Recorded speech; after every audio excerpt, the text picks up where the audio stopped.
Bobbie, this year's Mitchell Stallings Award winner. Want to know a little bit about how you got here. What was the reason you got into the insurance industry, and why did you ultimately become an agent? Well, it goes back a really long time. I went to work for Howard Hall as his bookkeeper office manager because my field was accounting. And so I worked in the accounting department, kind of, oversaw little things. And I began to think, the CSRs seem to have a lot more fun than bookkeepers. So I started taking correspondence courses. And in those days, a lot of the insurance companies offered those. So my first one was inland marine. Loved it. Thought this was the greatest thing. Then it was fire. I didn't think that was really great. And the windstorm wasn't much better. But these were things that you had to know if you were going to be in this. So I went to Howard and I said, I'd like to take the insurance agent's license exam, and you have to sign for it. Why do you want to do that? I said, I just want to be an agent. I want to know how to do all of this. Are you leaving? No, I'm not leaving. Are you sure? And I said, no, Howard, I'm not leaving. I just want to be an agent. So he signed it. So I took the state exam, passed it on the first time. I was so pleased with myself. I see it. But did you feel like there were barriers for you? Oh, yes. Did you? Mm-hmm. Yeah. Did it get easier as you paced through your career? Yes. Yeah. Well, in Gainesville, we had the Insurance Agents Association, and we had the Insurance Women's Association. So after I got my license, I went one day at luncheon to the insurance agents meeting, and I was informed that I could not come in there.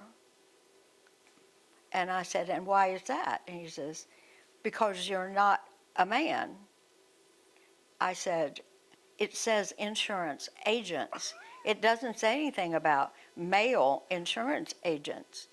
And he looked at me like, really? It doesn't? And I said, I assume the association's open to all insurance agents. Well, yes, ma'am. I said, thank you. So I went and sat down at the table, had lunch. I went back the following month and had lunch.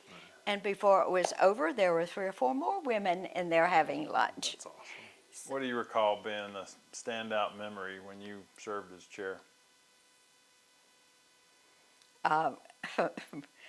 Closing the gap on the finances.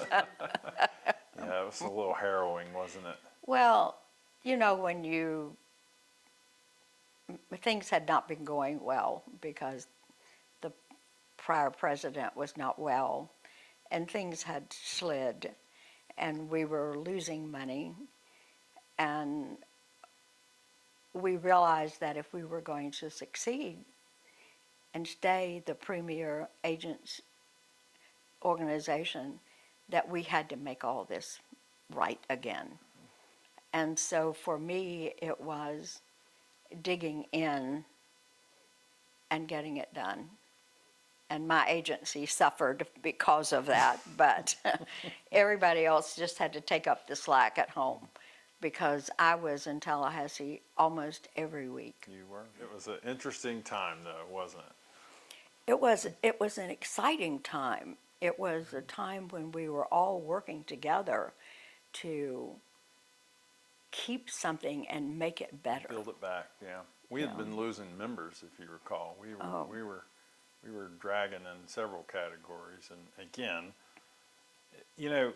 it's one thing to go and hire somebody and tell them to do it. It's another thing to stand by that person as they do it and help them, and that's what you did. You did. It's not just me saying it. I know that I would never have been able to carry out some of the decisions that were being, had you not made it possible for that to occur. And I will be forever grateful to you for that, because that was the You're first welcome. year, and it was rough, and Oh, people yes. didn't quite believe yet, you know? Thank you. And I'm sorry it took so long. It should have been before now, but we're glad. I had to retire first. That's right, that's right, that's right.